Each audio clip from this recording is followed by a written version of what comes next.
Vi o carro do meu marido estacionado em um hotel para casais, depois que ele disse que dormiria no sofá do amigo.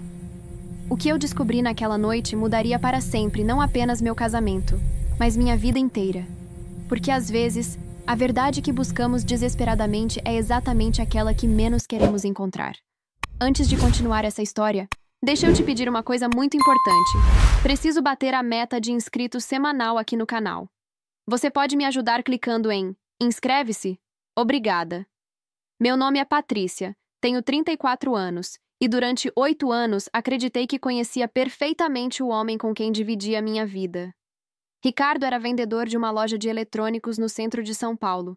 Um homem que sempre chegava em casa reclamando do chefe, do trânsito, dos clientes difíceis. Nos últimos meses, porém, algo havia mudado. As reclamações diminuíram, os atrasos aumentaram, e uma energia estranha pairava sobre ele, como se guardasse um segredo que o fazia sorrir quando pensava que eu não estava olhando. Naquela quinta-feira de novembro, quando Ricardo anunciou que precisaria dormir na casa do amigo dele, Carlos, porque haviam bebido demais assistindo ao jogo, eu apenas assenti. Era um comportamento normal, responsável até. Carlos morava no Ipiranga, não tão longe de casa, e eles realmente tinham o hábito de se encontrar para assistir futebol.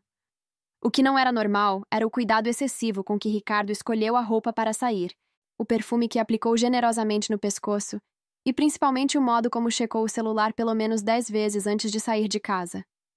Algo dentro do meu peito se contorceu quando ele me beijou na testa, um beijo rápido, quase protocolar, e disse que voltaria no dia seguinte depois do trabalho. Seus olhos não encontraram os meus, nem por um segundo. Fiquei parada na porta, observando ele entrar no Corsa prata que conhecia de cor, e uma sensação estranha tomou conta de mim. Não era ciúme exatamente. Era mais como um alarme interno que começava a soar baixinho. 2 horas depois, eu estava inquieta demais para assistir televisão ou ler um livro. Minha mente não conseguia se desligar daquela sensação de que algo não se encaixava. Ricardo estava estranho há semanas, chegando tarde, sendo evasivo sobre o trabalho e, principalmente, demonstrando uma alegria inexplicável em momentos aleatórios. Decidindo que precisava de ar fresco e talvez comprar algumas coisas no mercado, peguei minha bolsa e saí de casa. Foi no trajeto de volta, passando pela Avenida Paulista, numa rota que normalmente não fazia, que meu mundo desabou. Ali, estacionado na frente do Hotel Luxor, um estabelecimento que todos na cidade sabiam ser destinado a encontros de casais, estava o Corsa prata de Ricardo.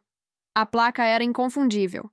Era o mesmo arranhão na lateral direita, a mesma película nos vidros, o mesmo adesivo desbotado do Corinthians no vidro traseiro.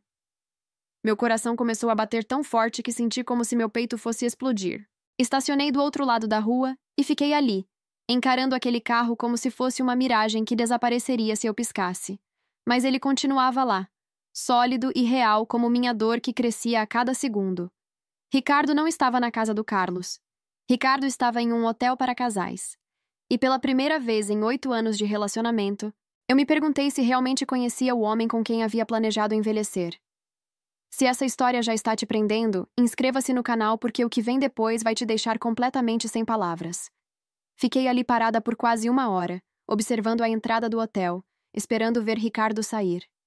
Minha mente trabalhava freneticamente, criando e descartando explicações. Talvez fosse um engano. Talvez houvesse outro Corsa prata idêntico ao dele.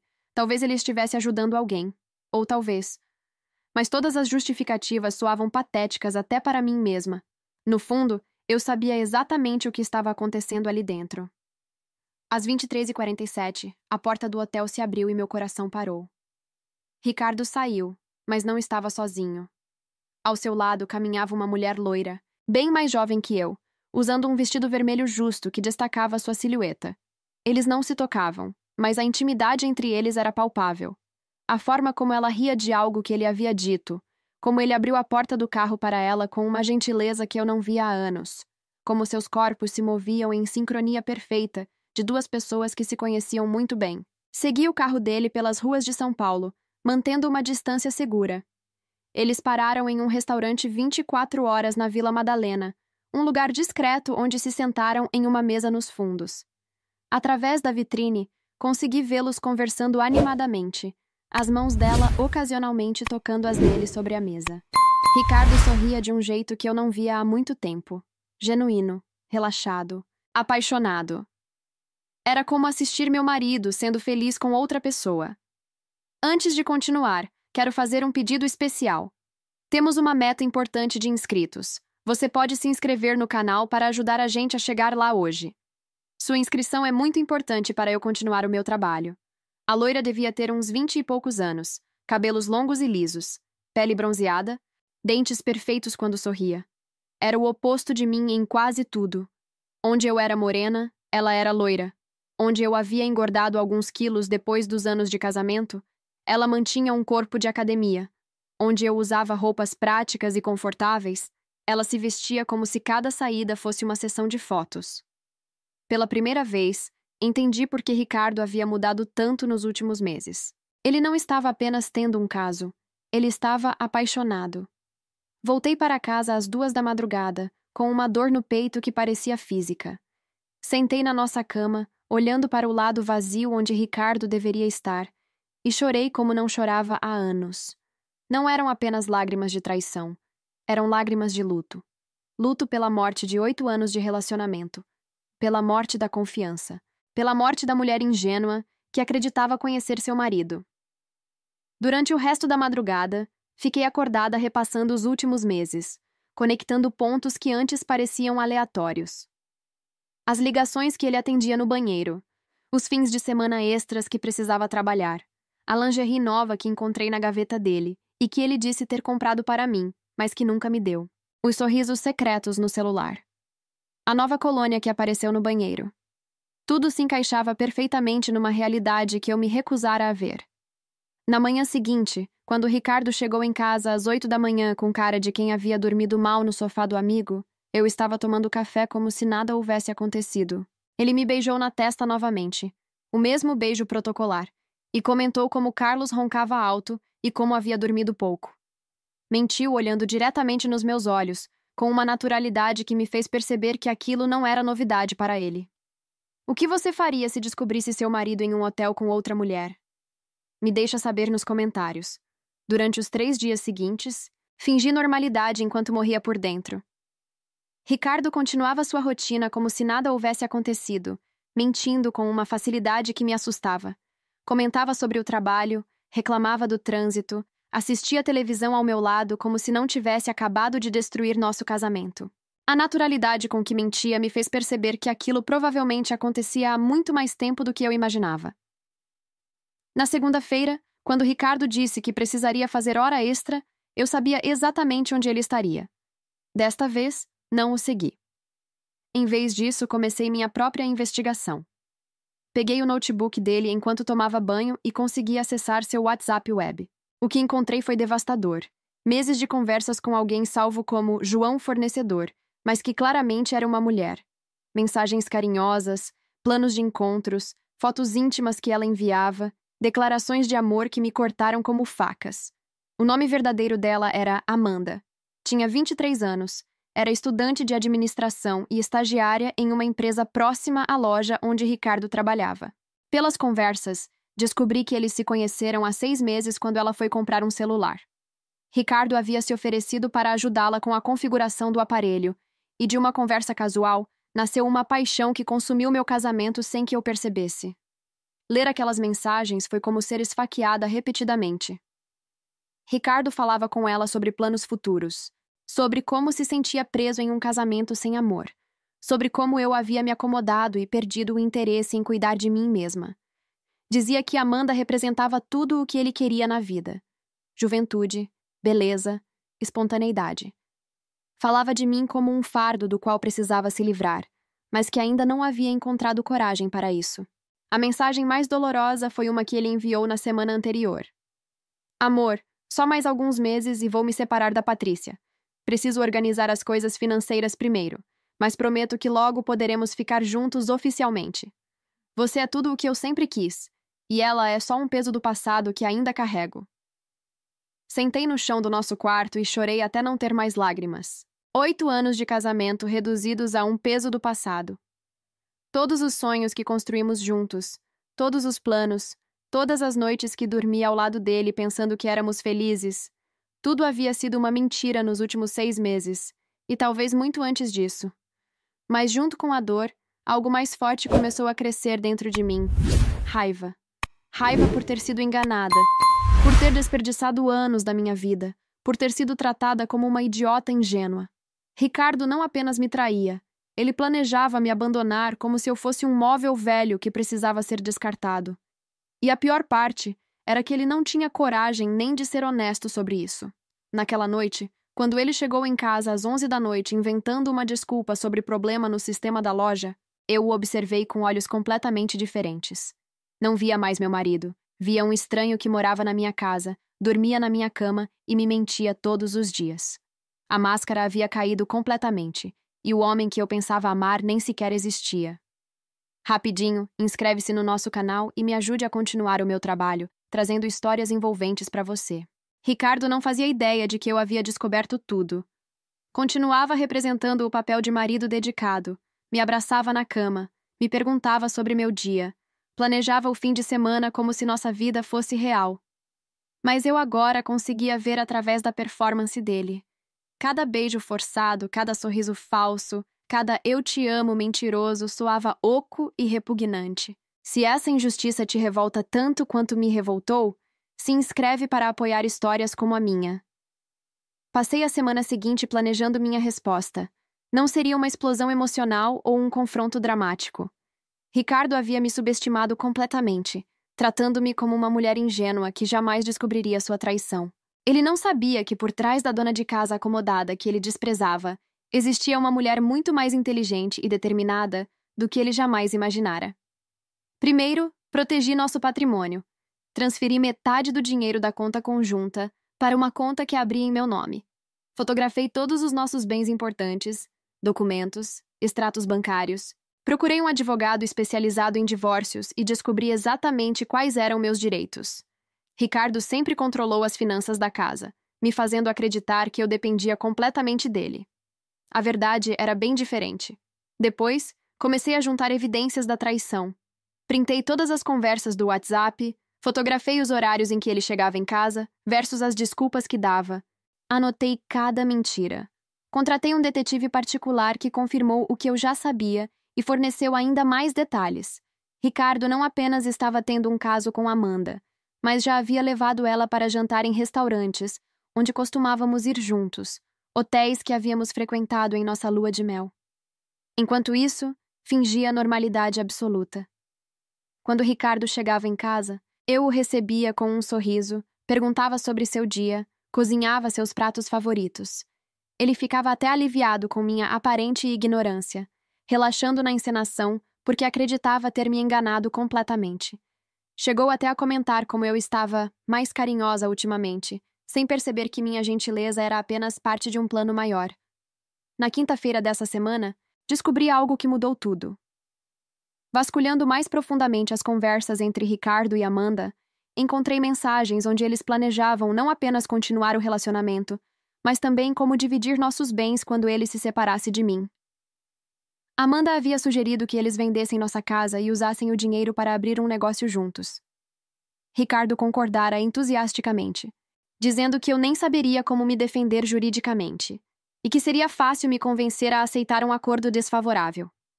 Eles estavam planejando não apenas destruir meu casamento, mas também meu futuro financeiro. Ricardo havia calculado friamente como me deixar sem nada, aproveitando-se do que ele percebia como minha ingenuidade e dependência. Para eles, eu era apenas um obstáculo facilmente removível entre eles e a vida que queriam construir juntos com meu próprio dinheiro. Foi nesse momento que decidi que minha vingança precisava ser proporcional à crueldade deles. Não seria suficiente apenas me divorciar e seguir em frente. Ricardo precisaria aprender que subestimar uma mulher pode ter consequências devastadoras, e Amanda precisaria entender que destruir casamentos tem um preço alto a ser pago. Comecei a trabalhar em um plano que exporia ambos publicamente, da forma mais humilhante possível. Ricardo sempre se orgulhava de sua reputação no trabalho e no círculo social. Amanda, pelas redes sociais, parecia obcecada por sua imagem pública e pelos likes que recebia. Eles haviam escolhido destruir minha vida privadamente, Eu destruiria as vidas deles publicamente. Na sexta-feira, quando Ricardo me disse que precisava viajar no fim de semana para visitar um fornecedor em Santos, eu apenas sorri e disse que aproveitaria para organizar algumas coisas em casa. Ele me beijou na testa com aquela falsa ternura e partiu, provavelmente para um fim de semana romântico com Amanda. O que ele não sabia era que aquele seria o último fim de semana dele como homem casado respeitado. Na segunda-feira, quando voltasse, encontraria uma realidade completamente diferente. Estamos aproximando do final da história e se você ainda não se inscreveu, estamos precisando bater nossa meta de inscritos. Então, por favorzinho, se inscreve agora. A sua inscrição faz muita diferença, porque eu não era mais a Patrícia ingênua que ele pensava controlar. Eu era uma mulher traída que havia se transformado em algo muito mais perigoso, uma mulher traída com um plano perfeito. No sábado de manhã, enquanto Ricardo estava em Santos com Amanda, eu executei meu plano. Primeiro, postei em todas as redes sociais dele, usando a senha que eu conhecia há anos, fotos que o detetive havia tirado deles juntos, acompanhadas de todas as conversas mais comprometedoras do WhatsApp. A legenda era simples: 8 anos de casamento, 6 meses de mentiras. Essa é a verdadeira face do meu marido Ricardo Silva. Em questão de horas, as postagens viralizaram. Colegas de trabalho dele, familiares, amigos do futebol, todos viram as evidências da traição. Mas isso era apenas o começo. Eu havia descoberto que Amanda também era casada, informação que ela havia omitido de Ricardo. Seu marido, um empresário bem-sucedido chamado Fernando, não fazia ideia de que sua jovem esposa tinha um caso. Liguei para Fernando e marcamos um encontro. Mostrei a ele todas as evidências que havia coletado sobre o relacionamento de Amanda com meu marido. Fernando ficou devastado, mas também furioso. Juntos, decidimos que nossa vingança seria ainda mais poética. Ele me contou que Amanda havia usado o cartão de crédito dele para pagar os hotéis onde se encontrava com Ricardo, e que havia mentido sobre diversos cursos noturnos, que na verdade eram encontros amorosos. No domingo, enquanto Ricardo e Amanda aproveitavam seu fim de semana romântico, Fernando e eu aparecemos no hotel onde estavam hospedados. A recepcionista, depois de ver nossas certidões de casamento, nos deu a chave do quarto. Entramos no exato momento em que eles estavam jantando champanhe e comemorando os últimos dias antes de Ricardo se separar de mim. A expressão de choque no rosto de Ricardo quando me viu entrar no quarto foi impagável. Amanda ficou branca como papel quando viu Fernando atrás de mim. Durante alguns segundos, ninguém falou nada. O silêncio era ensurdecedor, cortado apenas pelo som da TV que eles haviam deixado ligada. Amor, Ricardo tentou falar, mas eu o interrompi. Amor é o que você sente por Amanda. Eu sei de tudo, Ricardo. Sei sobre os 6 meses de mentiras. Sei sobre os planos de vocês de me deixar sem nada. Sei que vocês já estavam planejando nosso divórcio para ficarem com nossa casa. Minha voz estava calma, quase gélida. Amanda tentou explicar algo para Fernando, mas ele havia visto as evidências demais. 2 anos de casamento, Amanda. 2 anos fingindo que me amava enquanto gastava meu dinheiro com seu amante. O que aconteceu depois foi ainda melhor do que eu havia planejado. As postagens nas redes sociais de Ricardo haviam chegado até o RH da empresa onde ele trabalhava. Como ele havia conhecido Amanda no trabalho e ela era estagiária, isso caracterizava assédio e abuso de posição. Na segunda-feira, Ricardo foi demitido por justa causa. Amanda foi expulsa da faculdade quando o escândalo chegou até lá, pois ela havia usado o nome da instituição em suas redes sociais, agora associadas ao affair. Fernando se separou de Amanda imediatamente, deixando-a sem casa e sem dinheiro. Eu me divorciei de Ricardo, e com as evidências da traição e tentativa de prejuízo financeiro, consegui ficar com 70% de nossos bens em comum. A casa, que eles planejavam vender para abrir um negócio, ficou inteiramente cominha. 6 meses depois, recebi uma mensagem de Ricardo implorando perdão. Ele estava desempregado, morando em uma kitnet, e Amanda havia o deixado quando descobriu que ele não tinha mais dinheiro. Ela havia encontrado outro homem mais velho e mais rico para sustentar seu estilo de vida. Não respondi à mensagem. Havia aprendido algo fundamental. Pessoas que nos traem uma vez sempre encontrarão justificativas para nos trair novamente. Ricardo não estava arrependido da traição. Estava arrependido das consequências. Hoje, 2 anos depois, Refiz minha vida completamente. Abri minha própria empresa de consultoria usando o dinheiro do divórcio. Conheci pessoas incríveis. Viajei para lugares que sempre quis conhecer. Descobri que a vida que eu pensava perfeita ao lado de Ricardo era, na verdade, uma prisão que eu mesma havia construído. Às vezes, quando algum cliente me subestima por ser mulher, eu sorrio e lembro de como Ricardo também cometeu esse erro. Ele achava que eu era apenas uma dona de casa dependente e ingênua. O que ele não sabia é que por trás de toda mulher aparentemente frágil pode existir uma força devastadora, esperando apenas o momento certo para se manifestar. Se minha história te mostrou que nunca devemos subestimar ninguém, compartilha e se inscreve para ouvir mais histórias como a minha.